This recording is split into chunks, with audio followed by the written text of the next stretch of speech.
Hey, welcome back to Reamp Your Business Podcast. I am your host, Roger Prevo, and I have the one and only Zack Srisauy. He is one of the top realtors on social media in Dallas, Texas, and he specializes in hot new homes in the Metroplex area and relocation. How are you, Zack? Roger, I'm good, bro. Thank you so much for having me on the podcast. Always excited to talk business, talk real estate, and talk life, man. I love getting to do this. And yeah, I know we connected briefly, but getting to see your face, getting to be on the show. And I know you have some questions for me about overall real estate, overall Instagram, et cetera, et cetera. So ask away, brother. Yeah, for sure, for sure. Well, first and foremost, what tell me a little bit more about yourself. Like, how did you get started doing this? Like becoming a realtor and doing what you're doing now? Yeah, okay. So as far as real estate is concerned, man, I mean, I've always had an interest in it growing up. Um, as far as entrepreneurship is concerned, because I'll back up, I grew up in a family restaurant business. My family are all immigrants. They came, I'm actually not even first generation. I was born in Thailand. I just kind of start from there. My family moved here when I was 3 years old. Mom and dad worked two jobs each. And let's see. So I'm getting notifications, man. I should mute that real quick. Put on D&D. All right.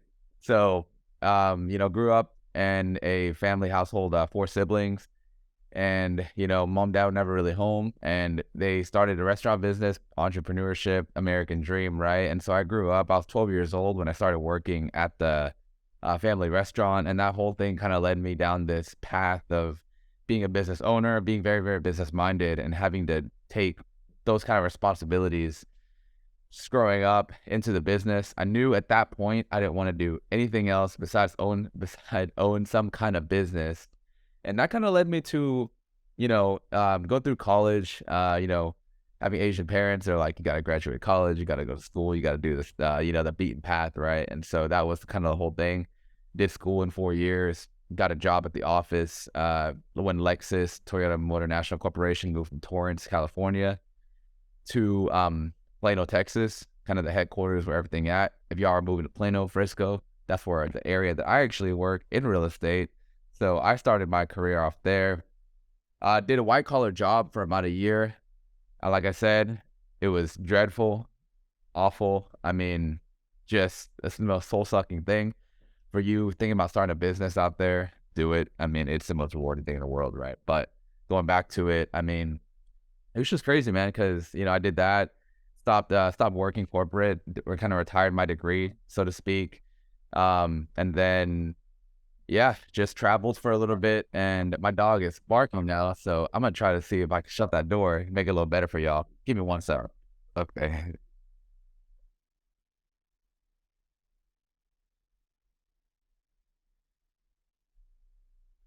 As you can see, you gotta adjust to your environment, right?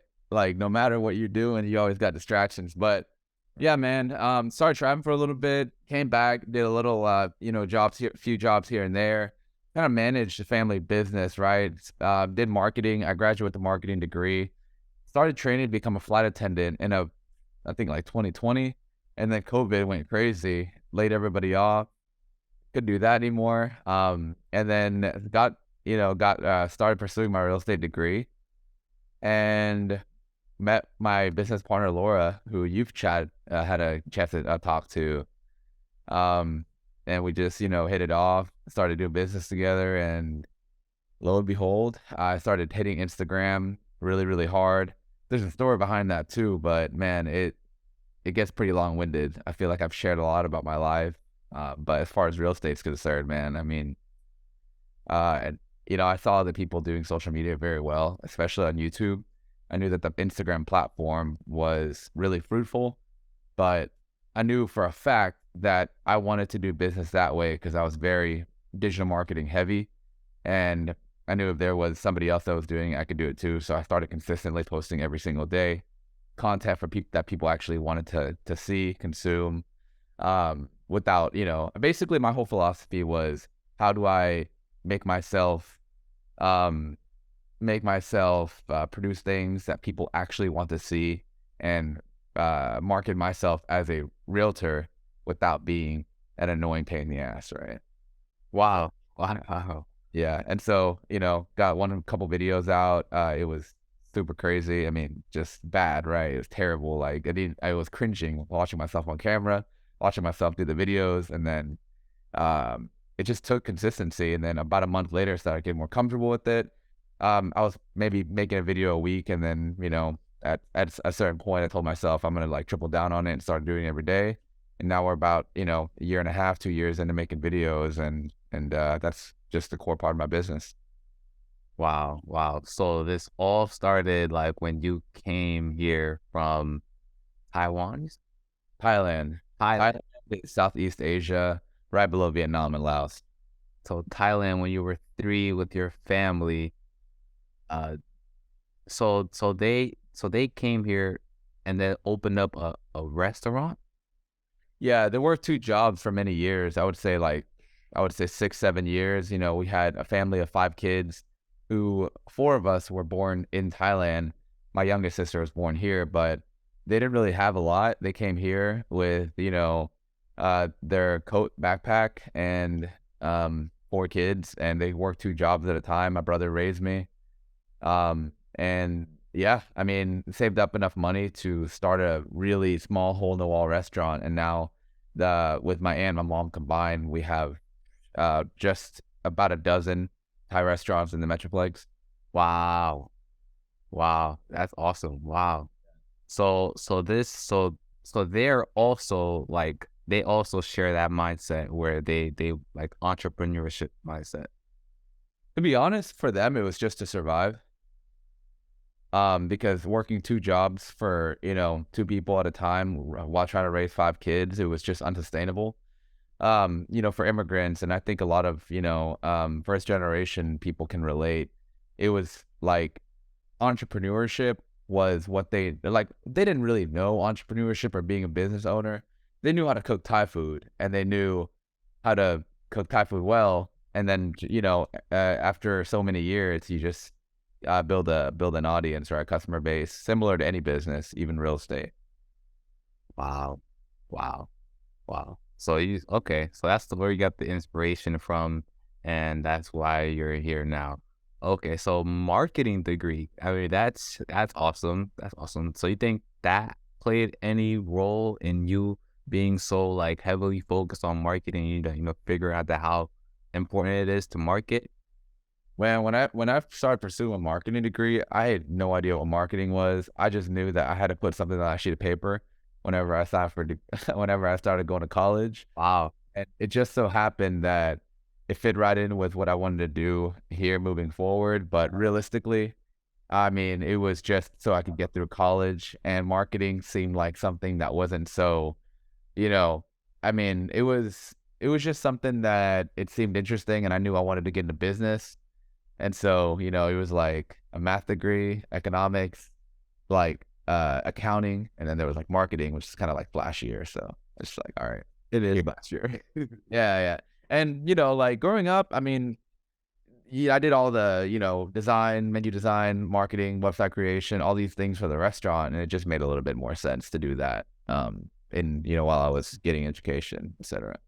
Wow. I mean, how was it in college with the marketing? Was it easy or?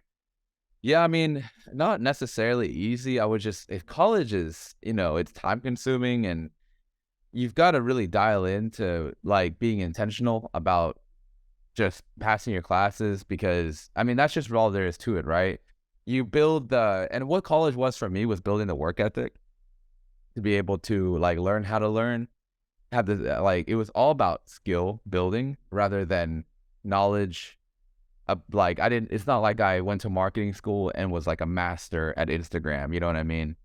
I went to school so that I could learn more about myself, about how I learned, put myself in an environment where like I had to learn to be successful in that environment. And in that, I think that's really where kind of like my work ethic, just kind of like building out a schedule, good at, building, good and bad habits, habits in college that you learn. I mean, whether it's, being really good at drinking beer or just everything else, like actually showing up to class after having an all night binger after not studying for an exam or being given 2 weeks and doing it 12 hours before. I mean, that's what I mean. Like you just kind of build these things that you learn how to navigate life more effectively.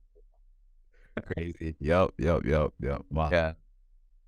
Wow. Okay. So college degree, you worked a white collar job, and then you said, so what? So you said you were in flight training, right? So how happened? How did it go from college, white collar job to flight training, and now becoming a realtor? Like, what happened? Yeah, it's a good question, man. So I mean, there's definitely some gaps and gray areas that I didn't mention between college and getting, that real estate license. But from my like recent memory of just after graduating college, and it's really is true. Like after you graduate college, you start to realize that the year is just kind of like literally blink right before your eyes, right? You could like sleep, wake up, and it's a year later because you're not actively pursuing something, and your days feel shorter because you're not intentional with it. In college, you got like friends, and you do so many things in one day or 1 week, and it feels like you're like like the more things you do, the longer the days are. But after I graduated, I started working that white collar job, and I swear 1 year went by so fast just because it was like you wake up, you do the same thing, you sleep, you rinse, and you repeat. And so I went from doing marketing for, Toyota, National Motor Corporation, to actually Lexus is their luxury brand. And so I worked for Lexus actually. I just didn't like it, man. It was very, I feel like I was investing too much time into something that wasn't sustainable. Like if I were to leave, I would start from scratch. And so coming from an entrepreneurship perspective, I just knew that I wanted to devote my time into something that was going to be more brand building and long term from a time investment perspective.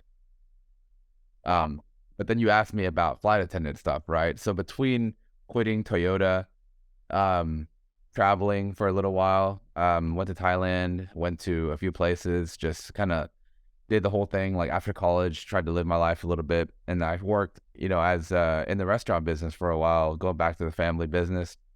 Then I realized I want to do something else, get more experiences. So I started applying for random jobs. And one day, the American Airlines called me back, and it was a really cool opportunity. I mean, got to go to flight attendant training, which was a total of 6 weeks. 5 weeks in, vice president training comes in and says, "Hey, we got to get rid of you guys because COVID's getting real nasty." Wow. And so, laid everybody off. But in hindsight, man, like looking back, that was the best thing that could have ever happened to me. Wow. Really. Wow. What a perspective change now, I mean, I guess you were probably upset. Were you upset about that? Like the day of, or like when that was happening? Bro, that was like flight attendant training was in Fort Worth. I live in Dallas, Fort Worth. Like, I'll give you perspective. I was 35 minutes away from the training center.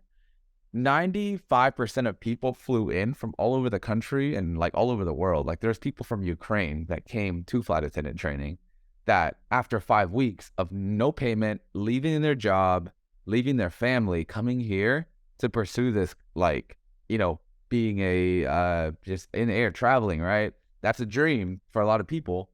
But for me, it was an opportunity. For a lot of people, it was a dream. Which, I was grateful for, but wasn't like I was dying to be in that position, right? It was cool. And I was disappointed, but I also, I would consider myself a pretty resilient person, right? Like, life happens to you. You just got to be proactive. Wow, that's awesome. I mean, now you get to look back and be like, that was a good decision, something good thing that happened.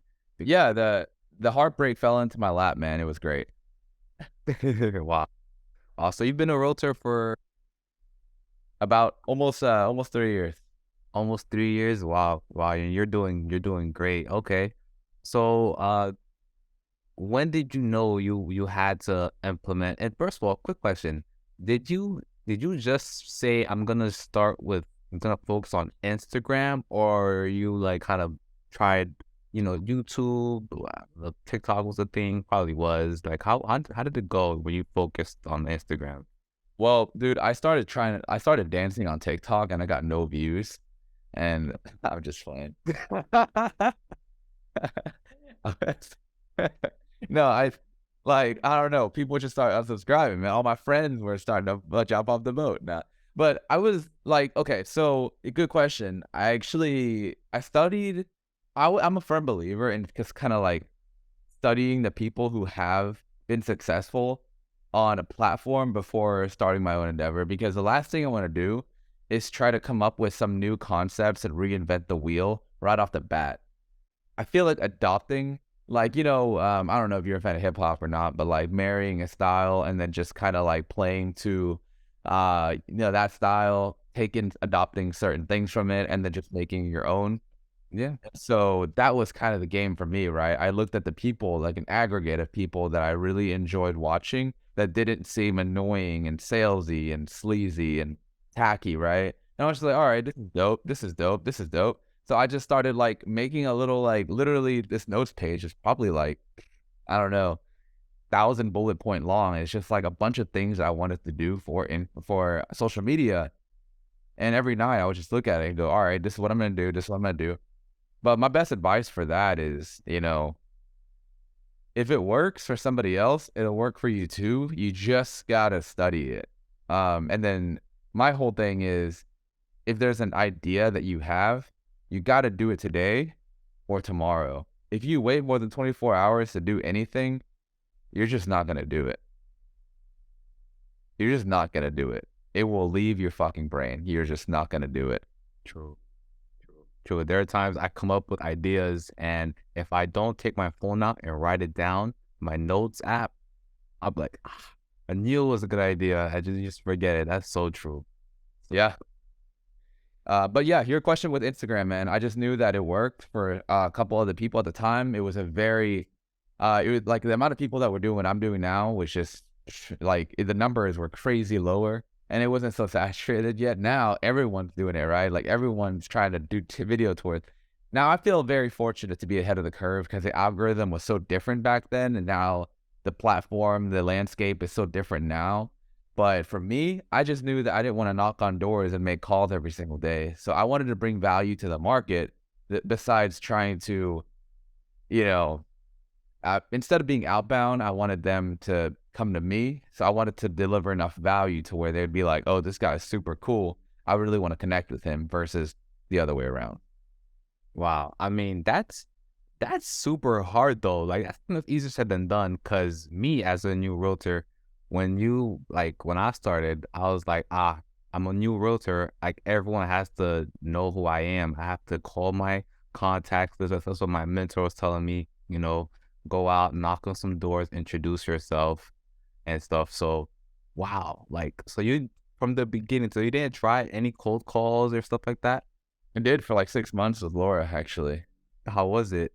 It was fine. I mean, I feel like if I never did that, I would be miles behind on the conversation piece, right? Because even when people are reaching out to you, if you sound like a knucklehead, you're not gonna, you gotta be able to walk the walk too. Because Instagram, what it does for you, and marketing, this is where marketing, kind of draws a line with sales, right, in the sand.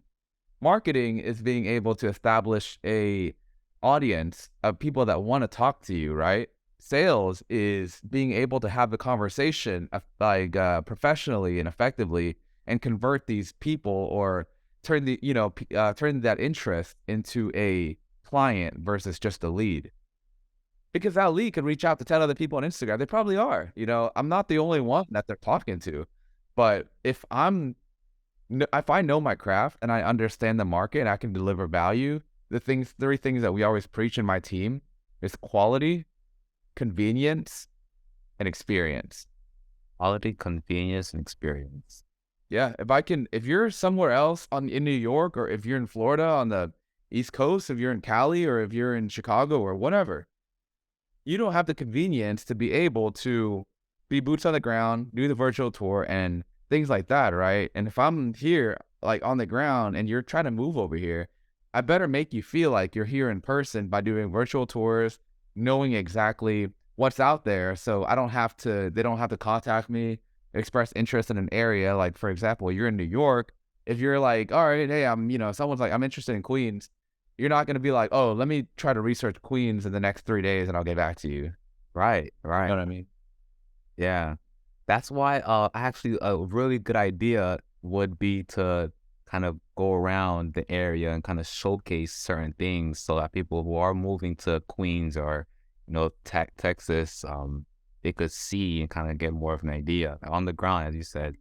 Yeah. I mean, that's who you are, man. Like, as a relocation expert, you better know your geography and what's actually in your market, right? People do cool flashy videos, but our advantage is that we've done it for so long now. We literally know the Dallas Fort Worth area like the back of our hand. I mean, you could ask me about anywhere north of Dallas, east and south of Dallas within an hour, and I could tell you everything. Wow. Wow. I mean, there's so much more I want to know, but we are running out of time. But I'm gonna just keep asking you some questions All until right, bro. Hit me with them. um so what so like how did the Instagram like all right, what's the question I'm trying to ask right now? Would you say that it has benefited your business being on Instagram? Yeah, man, it creates credibility. You have a name. There's some weight behind who you are. I've had people out in the field, like when I'm showing homes, other clientele that's going on showings with maybe other realtors literally walk up to me and go, I know who you are because I follow you on social media on Instagram. And these are Wow. random clients from other realtors, right? And then I see other realtors who I've called to set up showings on listings and been like, and I'm like, hey, this is Zach. I'm with so and so. They're like, I know who you are. I saw your caller ID come up.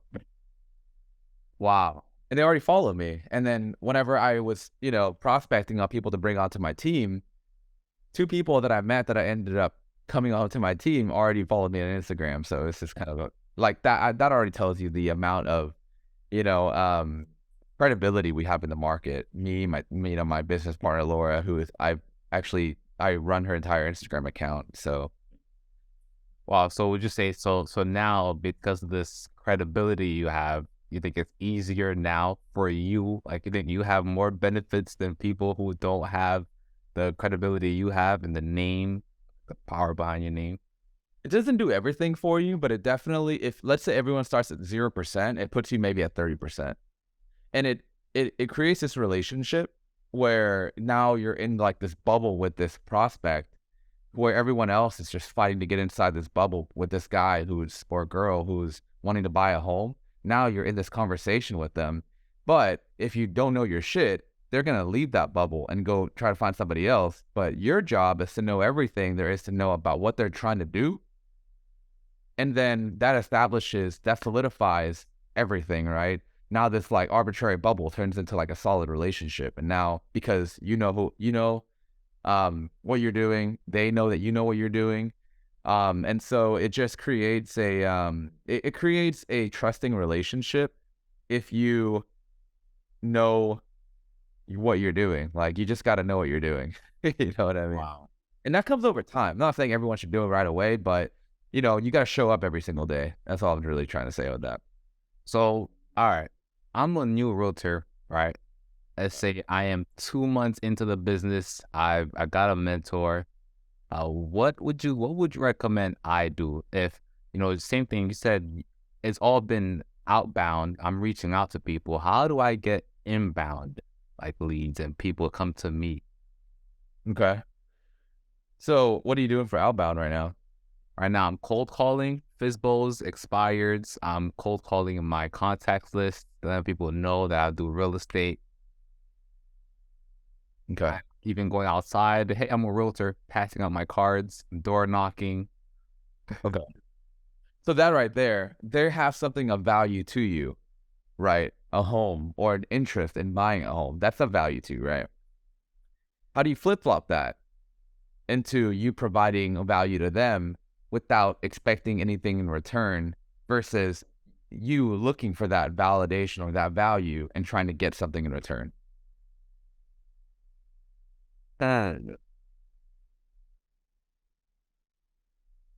oh, maybe I could help them sell it. Like just give them tips on how to sell it, or I'm not sure. Look at the marketplace as a whole and look at where people find value, right? So my philosophy, and I listen to a lot of Alex Hormozy. That's one of my favorite guys to ever like to just listen to as far as like, and you might check him out.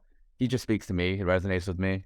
But his philosophy is if the amount of time consistently that you can deliver value to the marketplace, like imagine the marketplace is a piggy bank.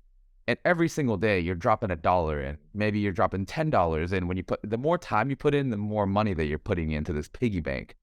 And you're not breaking this piggy bank for a long ass time.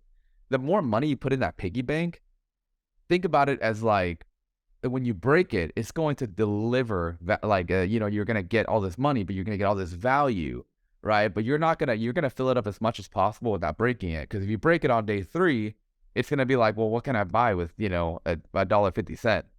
Like it just doesn't make sense to try to receive and expect something in return after a short term of providing value. So my advice, man, my advice to you, Roger, is figure out a way to deliver value every single day consistently without fail, no exception. And I'm talking like no matter if you're sick, whatever, try to deliver value, man. Like whatever that looks like. It doesn't have to be video. That's just my take on it, right? But try to deliver value without trying to ask for anything in return. Wow. For how long should I do this? Like 3 months, 5, 6, a year? You should do it for half a year. Evaluate, right? The whole point of it is you're going to evaluate what that looks like and how good you are now at delivering value, because you're going to suck at first at delivering whatever value you are. You might be super talented and you might be good, but normally 99% of the time you're going to suck.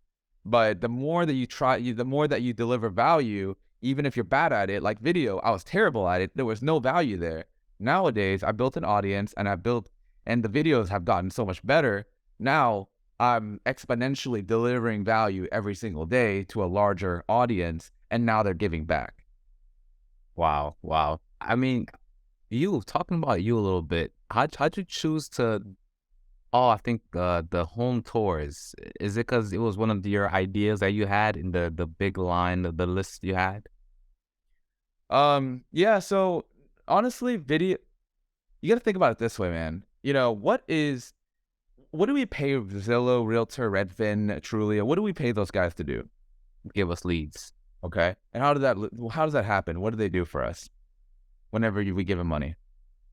Was it they give us the lead? I mean, they provided the information of the people. Okay. What do they do with your profile? Oh, they market it. Yeah, they put it in the front page, right? Yeah. Okay. How do they in the way that they do that? They usually have a home, and then your profile's underneath it, right? Yeah. So think about an Instagram page. You got your face right there, and then all these homes are right underneath it. And the algorithm is going to push it to your audience. If you're delivering value to a type of niche consumer, it's going to push it to that consumer. I'm reaching people from New York, from the East Coast, the West Coast, Chicago, Arizona, all the way to freaking Portugal. Like, I'm not even kidding.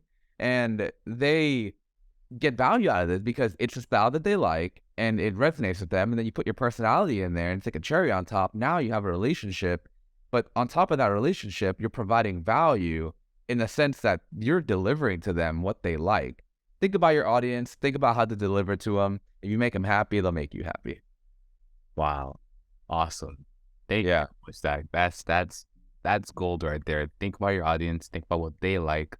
Deliver values to them that'll make them happy, and they'll make you happy. That's fire right there. Yeah, bro. Like it'll pay itself off, man. Just start doing things that you think you're like, oh, this person would love this. Imagine like thinking about gifting someone in your like, niche, right? Like you're just giving and just don't think about getting it back. You're just giving because it's in good faith. If you give in good faith, the law of reciprocation is gonna come back to you. Wow. Awesome. Cool, bro. I know we're almost out of time. I don't want to cut you off short, man, but Yeah. you think you want to ask me? Final thoughts. Uh, where can people find you? Instagram, Zach.DallasRealtor is my handle. YouTube, Move Me to Dallas is with spaces in between each word is our handle. Okay. Okay. Cool. And do you have any plans for 2023 and beyond? Yeah, we're going to triple down on our YouTube channel. The production quality is going to be absolutely off the chain. It's gonna be crazy. It's gonna be crazy. I'm just trying to be more consistent, build out my team, support my clients, and give back to the people that are giving to us. And we love our people. Thank you so much, Zach. Thanks for coming along, man. Roger, back at you, bro. Let me know if you need anything, and